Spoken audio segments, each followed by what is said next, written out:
गोस्वामी जी कहते हैं कि अरि रसना, तू श्री राम जी के नाम रूप लीला गुण का गान क्यों नहीं करती है? कौन तुझे रोक रहा है?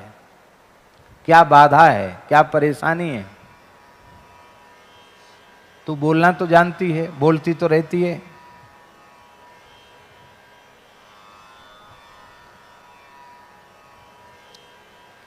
तो राम जी का नाम बोलने में तुझे कौन सी बाधा पड़ती है? राम जी का गुणगान करने में तुझे कौन सी बाधा पड़ रही है?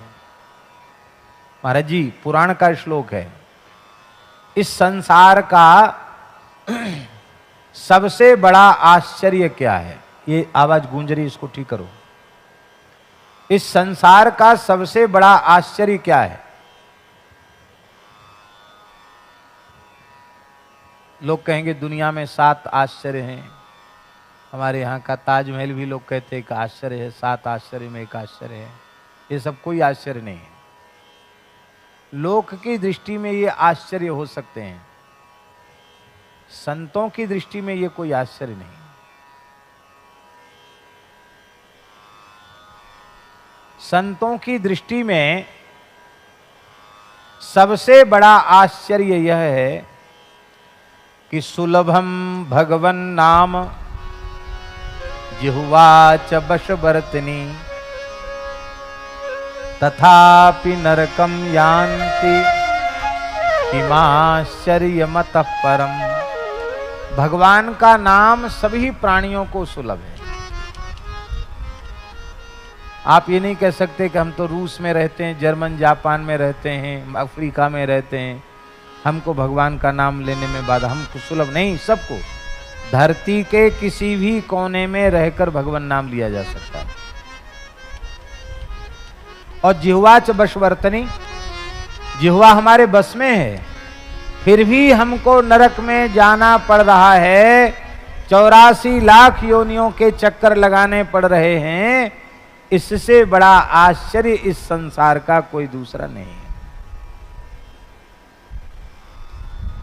ये नारद जी का मत है, ये नारद जी का मत है। यक्ष ने युधिष्ठिर से पूछा, धर्मराज युधिष्ठिर से पूछा, किमाश्चर्यम, आश्चर्य क्या है? उसने भी पूछा, यक्ष ने। तो धर्मराज ने कहा कि संसार रूपी कड़ाह में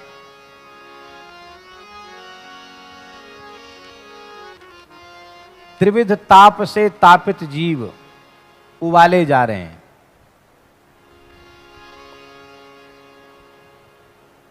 मृत्यु सबको सान सान के खा रही है, लेकिन शेषाह जीवितुम इच्छन्ति, जो काल कबलित हो गए वो तो गए काल के गाल में। जो बचे हुए हैं कड़ाही में उबल रहे हैं, वो उबल रहे हैं, वो भी जिंदा रहना चाहते हैं। किमाश्चर्य मत पर, बोले इससे ज्यादा आश्चर्य क्या होगा? संसार में पड़े रहना चाहते हैं, इससे मुक्त होने का यत्न नहीं करते हैं। मनुष्य जन्म प्राप्त करके भी इससे बड़ा आश्चर्य और कोई दूसरा नहीं है, ये युधिष्ठिर कह रहे हैं। तो संसार चक्र से छूटने का यत्न क्या है? साधन क्या है? बोले काहे ना रसना राम ही गावहीं। हरि रसना, तू राम जी का गुणगान क्यों नहीं करती? सबसे सरल साधन यही है।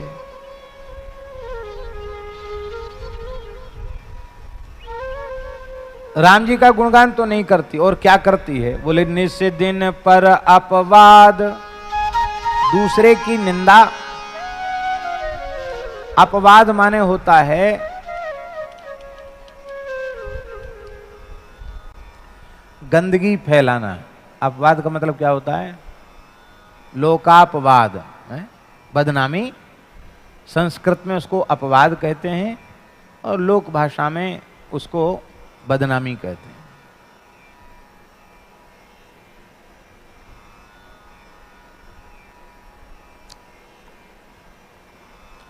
सज्जन व्यक्ति का कर्तव्य है कि अपनी कोई बुराई हो तो उसको अपने पूज्य गुरुजनों के सामने उजागर करके उसका प्रायश्चित पूछ ले, प्रायश्चित कर ले। ये सज्जन का कर्तव्य है।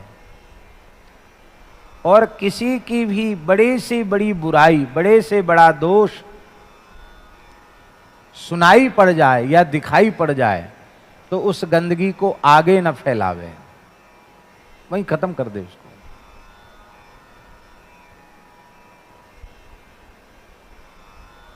हमारे पूज्य गुरुदेव भक्तमाली जी महाराज, उनके सामने कोई परनिंदा पर चर्चा करता या ये कहता कि महाराज मैंने बहुत पाप किए हैं, महाराज जी कहते ये सब कहने सुनने की हमें आवश्यकता नहीं है, राम राम करो। अरे तुमने पाप किया, हम क्यों सुने? तुम्हारी गंदगी हम क्यों सुने? हम सुने फिर सुनकर दूसरे को सुनावें। तो हम अच्छी विचारधारा ज्यादा से ज्यादा फैलावें, ये तो अच्छी बात है। गंदगी को हम क्यों फैलावें? पर हमारी जिह्वा कथा कीर्तन को प्रसारित नहीं करती है। हमारी जिह्वा तो पर अपवाद वृथा कत रटी रटी राग बढ़ावहीं। जितनी परनिंदा पर चर्चा करोगे उतना तुम्हारा जन्म व्यर्थ जाएगा, जीवन व्यर्थ जाएगा। उस पर निंदा परापवाद को कह कह के रट रट करके तुम राग क्यों बढ़ा रहे हो? स्वामी जी, जैसे अश्विनी कुमार जो है ना, वो दो हैं, एक को बुलाओ तो दो ही आवेंगे, अकेला कोई आएगा नहीं। बसु 8 हैं, एक को बुलाओगे तो 8 आएंगे, ये पक्का है। सनकादिक 4 हैं, एक को बुलाओगे 4 आएंगे, ये पक्के है। ठीक इसी प्रकार से राग अकेले कभी रहता ही नहीं, उसका अभिन्न सहचर है द्वेष। राग है इसका मतलब द्वेष अपने आप आ जाएगा। द्वेष को निमंत्रित नहीं करना पड़ेगा। राग के बिना द्वेष की सृष्टि होती नहीं, और राग रहेगा तो द्वेष रहेगा, और राग द्वेष रहेंगे तो भगवान में प्रेम कभी प्रकट होने वाला नहीं। आप चाहे जो कुछ कर लो, न ज्ञान उत्पन्न होगा, न भक्ति उत्पन्न होगी, न कोई साधन सफल होगा। राग द्वेष से मुक्त होना ही पड़ेगा।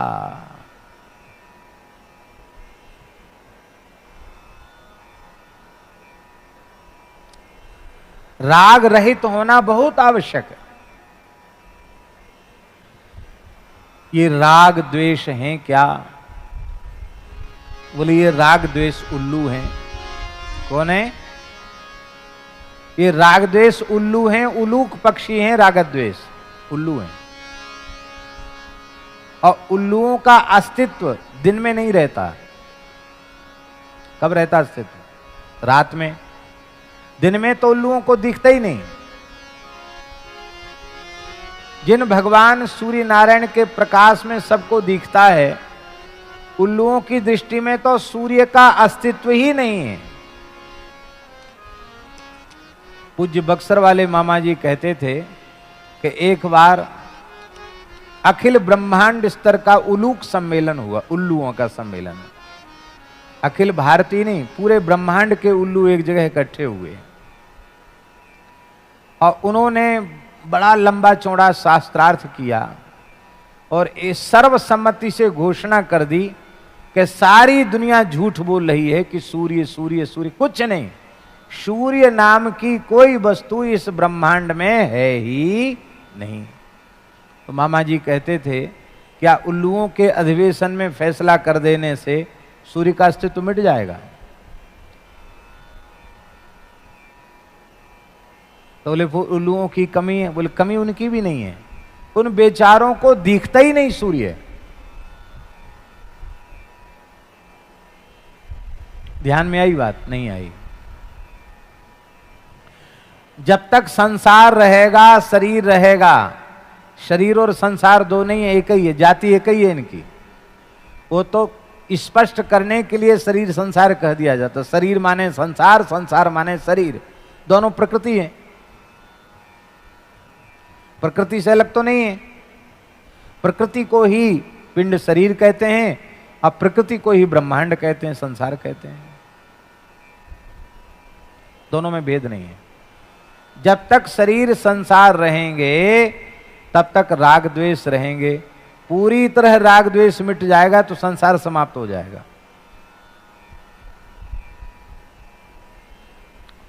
आप लोग कहेंगे तब तो बहुत अच्छी चीज है राग द्वेष, संसार बना रहे, कितना बढ़िया संसार है। अरे भाई, ये ईंट पत्थर और ये व्यक्ति तो जैसे थे वैसे बने रहेंगे। धाता यथा पूर्वम अकल्पयत। तुम्हारा संसार नष्ट हो जाएगा, और जब तुम्हारा संसार नष्ट हो जाएगा तो जड़ चेतन जग जीव जत सकल राम मैं जान।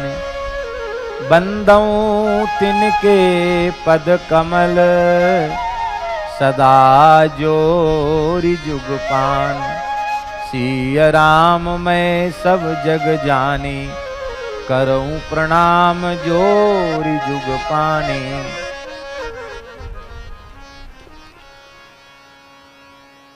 फिर राग द्वेष नहीं रह जाएगा। राग द्वेष का अभाव ही संसार का अभाव है, और राग द्वेष का रहना ही संसार का रहना है। द्वेष मन में है तो उसका पक्का है कि राग पहले भीतर होगा, बिना राग के द्वेष उत्पन्न ही नहीं होगा। राग होगा तो द्वेष होगा, द्वेष होगा तो राग होगा। ये दोनों एक साथ ही रहते, अलग रह ही नहीं सकते। और रहना तो इनको है ही है, क्योंकि ये बिल्कुल भी नहीं रहेंगे सृष्टि में तो सृष्टि ही नहीं रहेगी।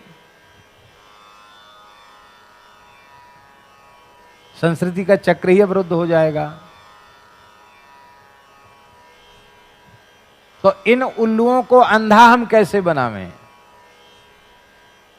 ये राग द्वेष रूपी उल्लू हमारे जीवन में अंधे कैसे हों? गोस्वामी जी ने उपाय बताया है। ममता तरुण तमी अंधियारी। ममता तरुण तमी अंधियारी। राग द्वेष सुखकारी। राग द्वेष उलूक सुखकारी। तब लगी बसत जीव मन माही। तब लगी बसत जीव मन माही। जब लगी प्रभु प्रताप रवि नाही। जब लगी प्रभु प्रताप रवि नाही। ममता रूपी तरुण रात्रि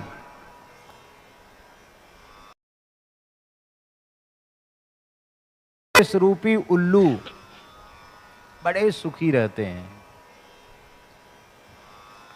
ये ममता रूपी रात्रि भीतर तब तक बनी रहती है। ये रागद्वेष रूपी उल्लू तब तक सुखी रहते हैं जब तक प्रभु प्रताप रवि का उदय नहीं होता।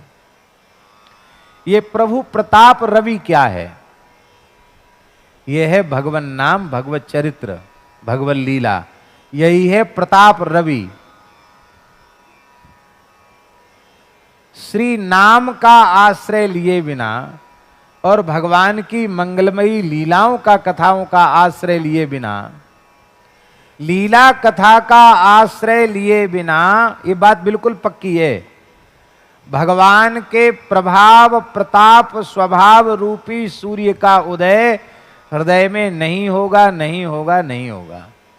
भगवान के प्रताप रूपी सूर्य को आप हृदय में उदित करना चाहते हैं, और जब उदित हो जाएंगे तो क्या होगा? उससे क्या होगा? अरे सूर्य के उदित होने पर रात्रि चली जाएगी। कौन की रात्रि? ममता रूपी रात्रि चली जाएगी।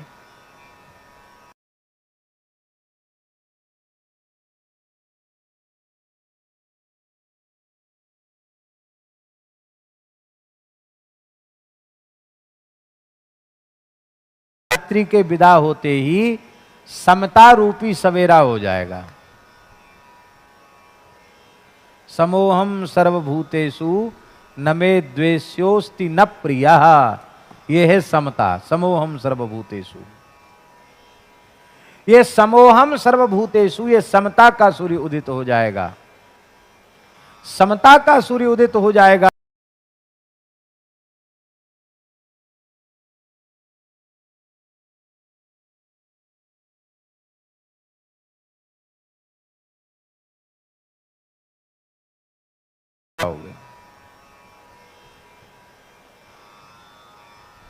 संसार तो जैसा था वैसा ही रहेगा, ऐसा है वो रहेगा भी, लेकिन तुम्हारे लिए संसार का अस्तित्व मिट जाएगा। इसी को कहते हैं तुलसी ममता राम सो, समता सब संसार।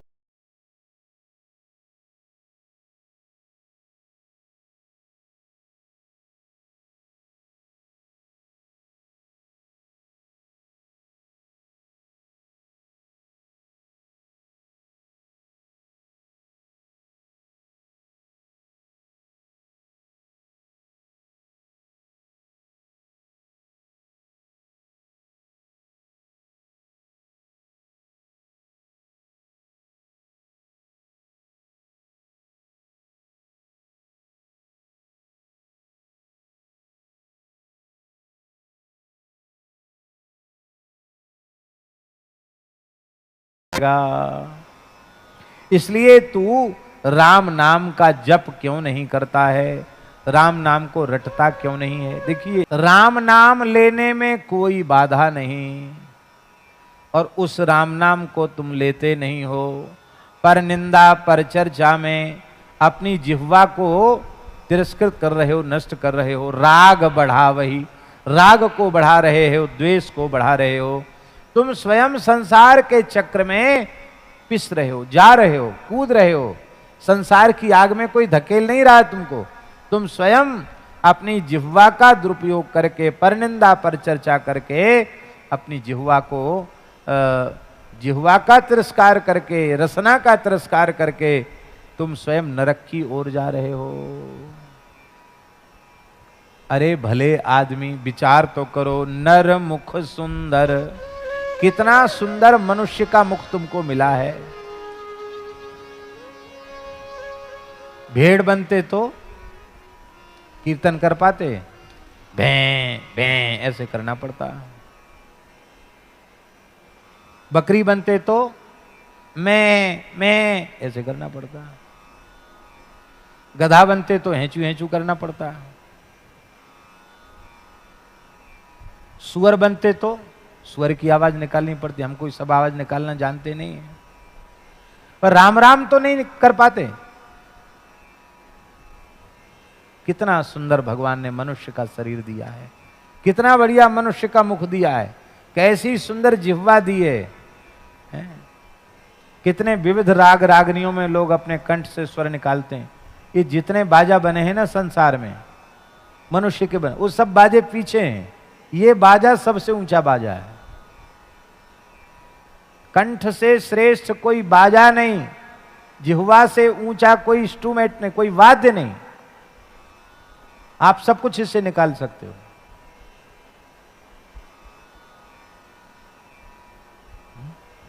और क्या ठाकुर जी की सृष्टि है। अब स्वामी जी का स्वर क्या कहना। अब वो स्वर पूरी दुनिया खोजने पर वो स्वर सुनाई नहीं पड़ता। ये इंस्ट्रूमेंट किसका बनाया है? ठाकुर जी का बनाया। स्वामी श्री राम स्वरूप जी का स्वर, क्या मिठास थी गले में, वाह क्या कहना। अभी देख लो, लता जी वृद्ध हो गई हैं, लेकिन उनका स्वर देखो। ये सब किसने बनाया?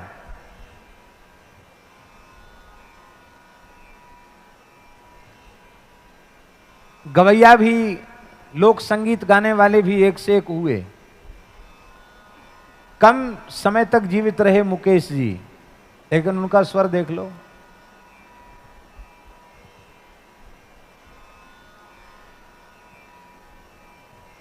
हम कोई सिनेमा के गीत सुनने का हमको व्यसन नहीं है, शौक नहीं है, पर पता नहीं क्यों ऐसी स्वाभाविक वाणी उस मुकेश की सुनाई पड़ती है कि लगता है कि इसको सुने। ये किसका बनाया हुआ कंठ है? ठाकुर जी का बनाया हुआ।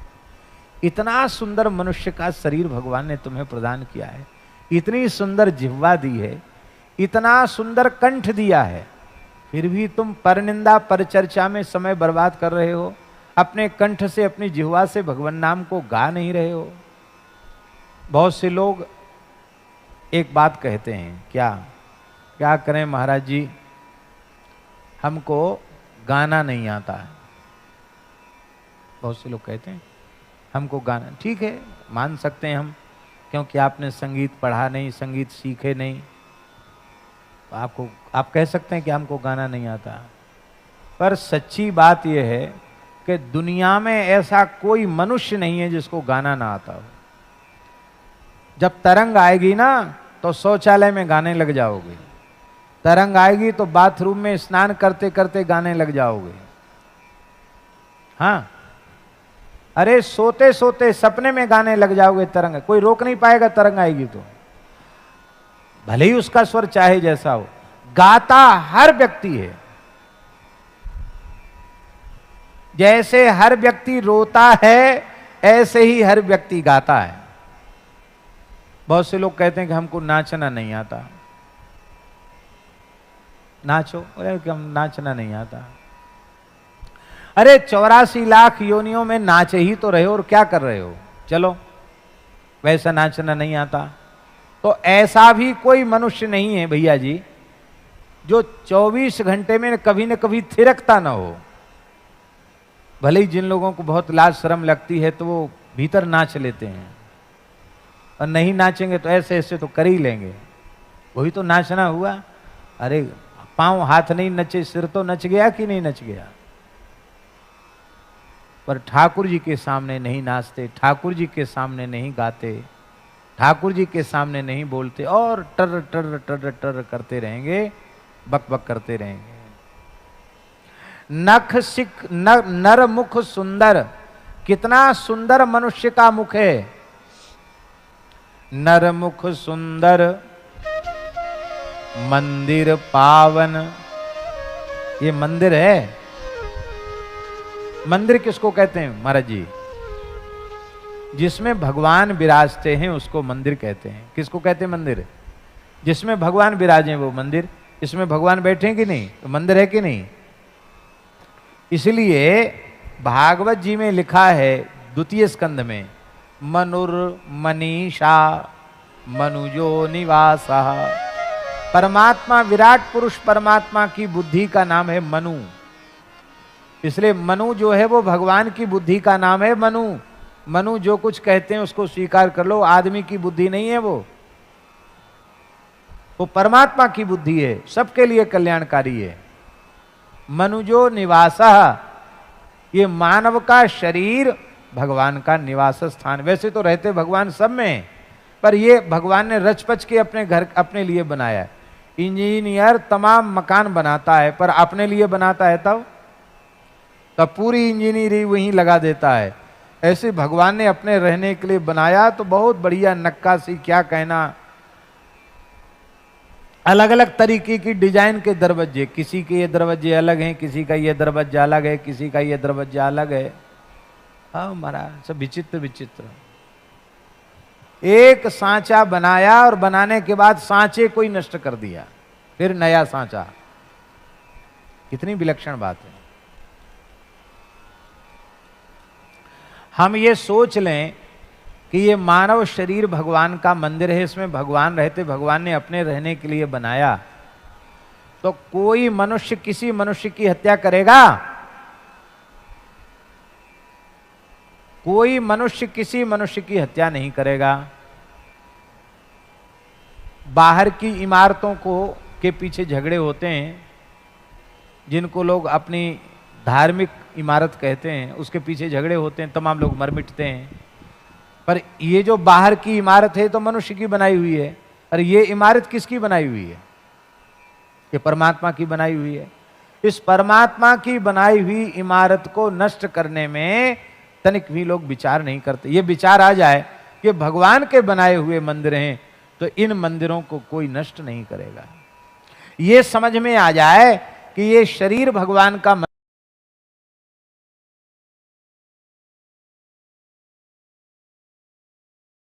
जाता है, अपेय जाता है मंदिर में, बोलो, मध्यमांस मंदिर में जाता है, प्याज लहसुन मंदिर में जाता है? बिल्कुल नहीं जाता। इसका मतलब है ये हम स्वीकार कर लें कि भगवान का मंदिर है तो इतने मात्र से हमारे हृदय में दया करुणा आदि सद्गुण आ जाएंगे, हमारा आहार शुद्ध हो जाएगा। क्यों? भगवान के मंदिर में कोई गंदी चीज थोड़ी पटकेगा, पवित्र वस्तु ही भगवान के मंदिर में जाएगी जो भगवान को भोग लग सकती हो। एक महात्मा का अभ्यास था, तो भोजन करने बैठते तो एक नया मंत्र बोलते थे। क्या? कौन सा मंत्र? हाथ जोड़ के कहते, हे भगवान तोहरे पेट में जाए। क्या कहते? हे भगवान तोहरे पेट में जाए। तोहरे पेट में जाए बोले क्या मतलब? बोले बैठे हुए भगवान, उनको प्यास लगती है तो उनको पानी पिला देते हैं, उनको भूख लगती है तो उनको भोजन करा देते हैं। जितने पानी पीकर वो संतुष्ट हो जाते, कहते हैं बस बंद, बस हो गया तो बंद कर देते हैं। जितने भोजन से संतुष्ट हो जाते, वो ठीक है पूरा हो गया तो ठीक है पूरा हो गया, ना हम कुछ खाते हैं ना पीते हैं। हे भगवान तोहरे पेट में जाए। कितनी बढ़िया बात है। ये बात समझ में आ जाए तो अकर्ता हो जाएगा, और अकर्ता हो जाएगा तो अभोक्ता हो जाएगा। देखो कितनी अच्छी बात है।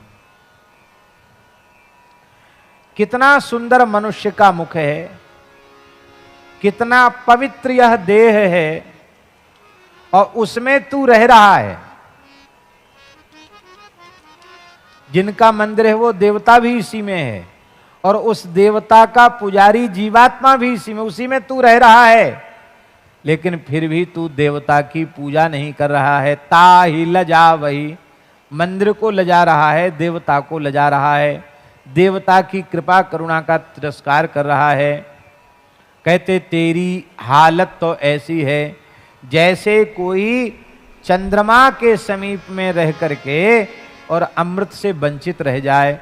चंद्रमा अमृतस्रावी है, और अमृतस्रावी चंद्रमा में रह करके और वो हमेशा हमेशा के लिए और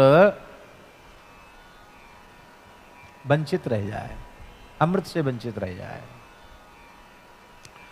चंद्रमा में रहकर तो अमृत से वंचित हो जाए, और मृग तृष्णा का जो जल है, मरुस्थल की रेत में सूर्य की किरणें पड़ने से जो जलाभास हो जाता है, उसको पीकर प्यास बुझाना चाहे। महामूर्ख है कि नहीं?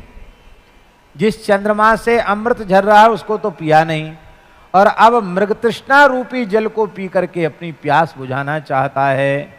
यदि मानव शरीर प्राप्त करके, नक्सिक सुंदर शरीर प्राप्त करके, इतनी सुंदर जिह्वा प्राप्त करके भी भगवत गुणगान नहीं करता है तो वह तो उस मूर्ख के समान है। और कथा नहीं सुनता, जबरदस्ती कथा सुनानी पड़ती है। जबरदस्ती प्रतिबंध लगा लगा के कथा सुनानी पड़ती है कि नहीं कथा सुनोगे तो ऐसा करेंगे, नहीं कथा सुनोगे तो ऐसा करेंगे।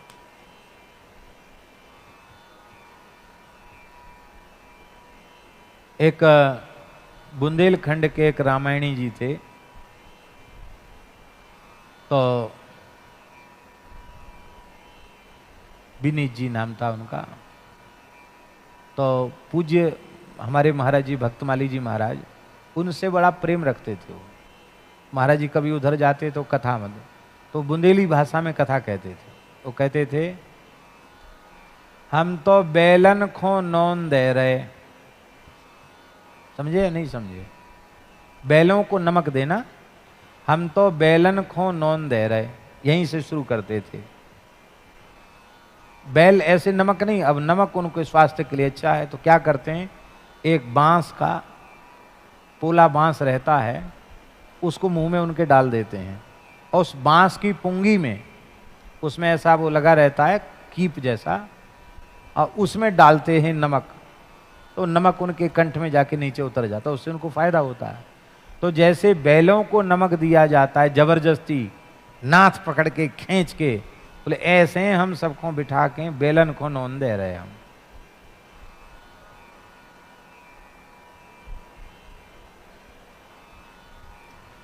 ये स्थिति है। भगवान की कथा में मन नहीं लगता, कीर्तन में मन नहीं लगता। देखिए, अपराधी तो हम खुद भी हैं। जिन लोगों की बहुत विशेष कोई बाध्यता है, अब कई महापुरुष ऐसे हैं जो 1:30-2 बजे रात को बैठ जाते हैं, 8 बजे तक एक आसन से बैठते हैं, उनके लिए तो कोई बाध्यता नहीं, उनका नियम है, 50 वर्ष से नियम चला आ रहा, उनके लिए तो कोई बाध्यता नहीं है। पर जो लोग पड़े पड़े सोते हैं 6 बजे तक, और यहाँ 5 बजे इतना सुंदर प्रार्थना हो रही थी, इतना सुंदर स्वामी जी का प्रवचन, यहाँ तो हॉल में बढ़िया नहीं सुनाई पड़ता है भले ही, लेकिन हमारे कुटिया में जहाँ दास का आसन है, वहाँ तो ऐसे लग रहा था कि जैसे हमारे कान पर ही प्रार्थना बज रही हो और पूरी स्वामी जी की एक एक बात स्पष्ट सुनाई पड़ रही थी। तो लोग नहीं गए। कितने लोग आए? बहुत कम लोग आए। आना चाहिए कि नहीं? जीवन के प्रभात में सवेरे सवेरे 5 बजे गीता में जो अर्जुन ने स्तुति की है, उस स्तुति के द्वारा हम भगवान को पुकारें, और फिर स्वामी जी जैसे महान संत की तपःपूत वाणी, भजन से पवित्र वाणी सुनने को मिले तो पूरा दिन मंगलमय हो जाए। लेकिन हम लोग नहीं सुनते। हमको भी आना चाहिए, लेकिन हमने इस समय कुछ ऐसा नियम बनाया है, विचार करते हैं कि भले ही हमको सोने में तनिक विलंब हो, लेकिन 3:30 बजे हम उठ जाएं और स्नान करके 4 से 6 2 घंटे में हम अपना नित्य नियम कर लें। तो अभी राम जी की दया से, संतों की कृपा से वो 4 से 6 वाला नियम निभ रहा है। यद्यपि आलस तो कहता है कि नहीं नहीं पड़े रहो, 1 बजे हो गया था और देर हो गई, यूं हो गया, तो बहाने बहुत हैं, लेकिन वो बहाने हो तो बहाने ही बहाने हैं। दिन में भी विश्राम का कई बार अवसर मिलता नहीं, तो शरीर पर उसका प्रभाव होता है। लेकिन हम आपको कहते हैं इतना सुख मिलता है सवेरे सवेरे नित्य नियम कर लेने से, क्या कहना, बहुत सुख मिलता है। फिर ये चिकित्सक कहते हैं कि घूमोगे नहीं तो और शरीर बर्बाद हो जाएगा, 6 बजे 1 घंटा कम से कम घूमो। तो इसमें हमारी न तो रुचि है न विशेष श्रद्धा है, लेकिन फिर भी बहुत से महात्मा लोग भी कहने लग गए और भी लोग कहने लगे कि जरूर थोड़ा बहुत घूमो फिरो, और घूमने भी जाना पड़ता है, जाते नहीं जाना पड़ता है। अब उसमें से 1-2 काम भी कोई आगे पीछे कर दें तो फिर सब काम पीछे होते होते सब काम पीछे हो जाता है। इच्छा हमारी भी आज हो रही थी कि हम यहीं आकर अपना नित्य नियम कर लें। हम ये कहना चाह रहे हैं महाराज जी कि कथा कीर्तन में बिल्कुल मन नहीं लगता, लीला दर्शन में मन नहीं लगता। काम कथा कलि कैरव चंदनी, यदि कलयुग की चांदनी रात्रि का विस्तार करना चाहते हैं, कलयुग की कुमुदनी खिलाना चाहते हैं, तो आप राम कथा कभी मत सुनो, कृष्ण कथा कभी मत सुनो, काम कथा सुनो। हम अपने जीवन में कली का प्रभाव निरंतर बढ़ाते चले जा रहे हैं। कैसे बढ़ा रहे हैं? काम कथा सुन करके। काम कथा माने, काम कथा किसको कहते हैं? सरल परिभाषा बताएं, सबसे सरल परिभाषा, राम कथा से अतिरिक्त जो कुछ भी है सब काम कथा है। राम कथा कृष्ण कथा को छोड़ के जो कुछ कहते हैं वो सब काम कथा है।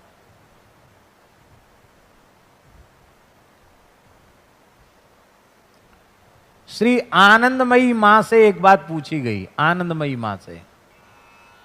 हमने तो आनंदमयी, श्री आनंदमयी मां का प्रत्यक्ष दर्शन नहीं किया, यद्यपि वे उस काल में थी, लेकिन अवसर नहीं मिला प्रत्यक्ष दर्शन का। लेकिन उनके परिकर, उनके साधकों का दर्शन खूब होता रहता है। तो हमने सुना कि श्री श्री श्री आनंदमयी मां से किसी ने पूछा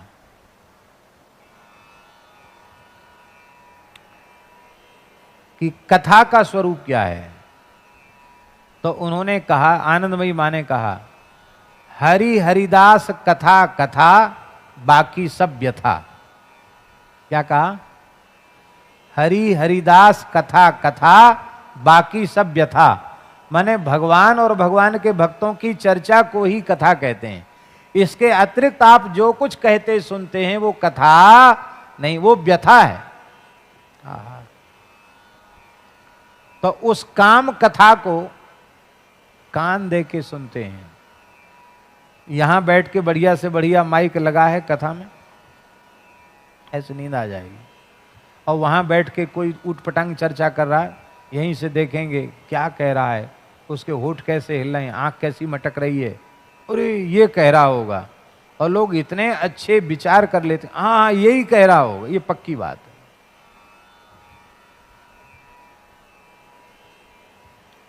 विचित्र लोग हैं महाराज जी। आपको एक बात सुन के बहुत आश्चर्य होगा।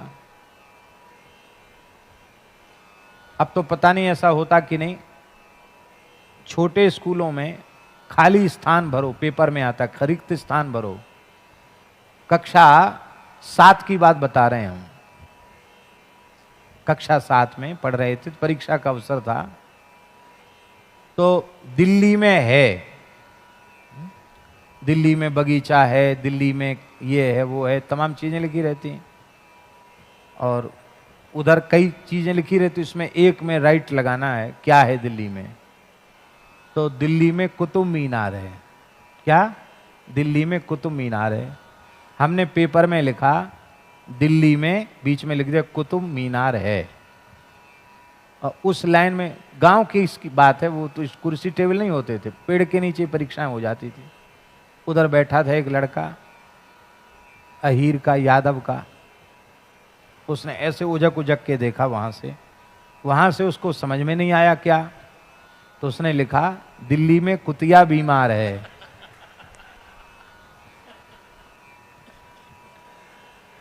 एक अध्यापक थे, ब्राह्मण देवता थे, तो ऐसे बड़ा मोटा चश्मा लगाते थे, वो छड़ी लेके घूम रहे थे, कोई नकल तो नहीं कर रहा है। और ऐसे कापी पे देखते थे नजर गड़ा के कि क्या लिख रहा है। तो जैसे ही वो लड़के को जानते थे कि इधर उधर ताक झांक रहा है, तो उसकी कापी पर देखा, तो देखा क्या लिखा है, दिल्ली में कुतिया बीमार है। अरे क्या लिखा है, दिल्ली में कुतिया बीमार है, कहां से लिखा? तो डर गया बेचारा छड़ी देख के। बोले वो महाराज ने लिखा, उनको देख करके हमने लिख दिया। लो, तो हमारी कापी देखी गई, क्या लिखा है? अरे इन्होंने तो ठीक लिखा। इस तरह से भी लोग अनुमान लगा लेते हैं। पर कथा कीर्तन में अच्छी से अच्छी बात, सरल से सरल बात, सीधी से सीधी बात उनको समझ में नहीं आती है। ये दुर्भाग्य है। तिनहि हटकी हरि कल की रति, कही हरि कल की रति करन कलंक नसावहीं। उनको हटक करके भगवान के पवित्र चरित्र को सुन करके कलयुग के कलंक को वो दूर नहीं करते हैं। उस विषय चर्चा को रोक करके भगवान के सुंदर नाम रूप गुण लीला का गान करना चाहिए। उससे क्या होगा, उन्हें कानों का कलंक दूर हो जाएगा। अर्थात विषय की बातें नारायण ठीक। अर्थात बस इस पद को पूर्ण करके ही हम दो पंक्तियां और हैं और हम उसको पूर्ण कर रहे हैं। इस विषय की बातें सुनते सुनते हमारे कान अत्यंत कलंकी हो गए हैं। वो कलंक दूर करने का साधन क्या है? बोले कलंक दूर करने का साधन है भगवान की कथा के श्रवण से ही वो कलंक दूर होगा।